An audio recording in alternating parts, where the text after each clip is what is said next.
My first job in Canada was a design engineer. Of course, half of the job was sitting in front of computers, designing. The other half involved using something called a CNC machine. It's a machine you feed the data, it has this drills, it comes and cuts. It's a beautiful piece of art, like it cuts very well. I enjoyed the job, but that because I was dealing with the machine, I cut myself a lot. Needles, drilling bits, and all that. I thought it was a part of the job, it's okay with it. One day I went home and my mom saw a cut and said, "You can't keep cutting yourself like that. You need to get a tetanus shot." I said, "Sure." So I go to a walk-in clinic, tell them I need a tetanus shot. They said, "Okay, nurse will be with you shortly." This should be a quick, painless exercise. So the nurse comes, takes me, and when you think of nurse, you think of this warm, gentle lady, but the nurse I got was, maybe she should have been a teacher, she became a nurse. She was stern. She was like, "What do you want? Vaccination, tetanus? Okay, come with me." So we sat down, she took the needle.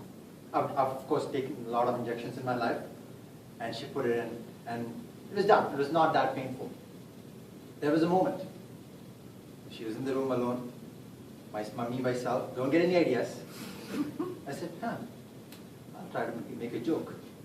So I looked at her and said, "Now I got the injection, now I can keep cutting myself every day." I looked at her with a smile, hoping for a response. She looked at me like this, shook her head.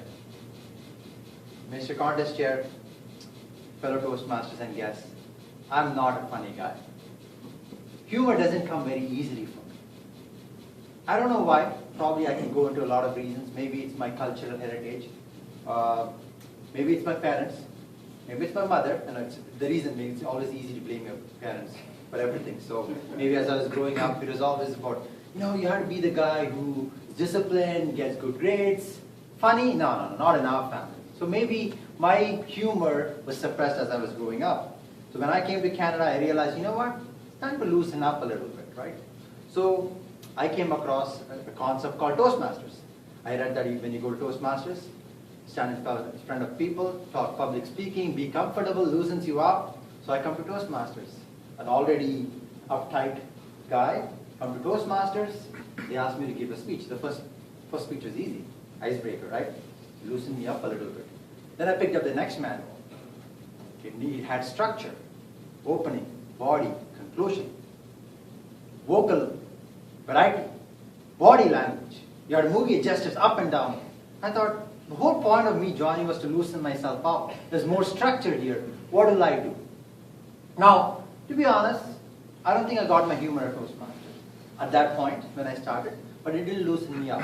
But a good friend of mine at a Toastmasters topic, and he suggested, "Nissar, I think you should try an improv class. Go try an improv class." I didn't know what improv was. At that time, Tom was the president. I said, "President of Toastmasters should know better." So I just I didn't even know what the class was, and I went for an improv class. Now the improv class, if you have not been, I highly recommend. They put you on the spot. It loosens you up a little bit. For example, one exercise, they'll ask you for a word. What is the first word that comes to your mind?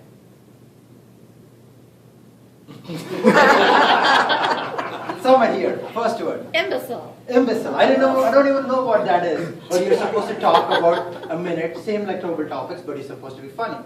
Now one thing I learned about improv, it did loosen me up a little bit, is they say trust yourself. When you're doing an improv class, whatever comes to your mind, you should say. Now I took that concept outside of my class. So I was at work one day, there was this office, a colleague of mine, she bought a new fur coat. It was, in my opinion, it was not the best coat, but she came and showed everybody, "This is my coat, what do you think?" She came to me, "Trust yourself, say the truth." I said, "I hope you still have the receipt." She didn't laugh. Yeah, so, and some other experience like that showed me that maybe trusting myself is not the best thing always. Maybe that's not the best way to learn humor. So somebody suggested, go take a stand-up class. So I went to Second City, signed up for a stand-up comedy class. I thought they were going to teach me. They said, oh, it's very simple. All you need to do is stand up and talk about the things you observe. Be observant. So I went and started observing things in my life. One particular incident, it was around 11 p.m. I walked into my TD bank. There was a homeless person lying there.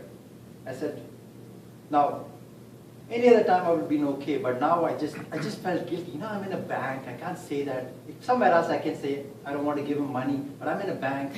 It feels weird. So I gave him $1. As I was walking, he said, you're a good man. You'll go places in your life. I said, maybe you should meet my life coach. I know you are laughing. When I did the same joke at my stand-up comedy class, nobody laughed. They thought I was insensitive to homeless people. Anyway, that's my lesson I learned. Maybe observing everything is not the best thing. Then somebody suggested you should watch Seinfeld. My favorite show, some of you know, so I started watching Seinfeld. And they also suggested maybe you could be one of those characters. Nevertheless, character that struck me most was George Costanza. Then I realized I can't do those things in real life. I mean, sleeping with the cleaning lady in the office, or stealing from an old lady, things like that. I said, maybe that's not a good example. So I did not do that. But one thing has happened over time. It has loosened me up a little bit. Now, one thing I'm sure you have something you want to change. You want to be more outgoing. You want to be more social. When you do something in the first time, it's going to be challenging. But when you do it over time, you start to feel more comfortable. And coming back to Toastmasters, yes, after the last few years, I have loosened up a little bit. As you can see, my buttons are unbuttoned. But still, I must say, I'm still not a funny guy. Mr. Contest.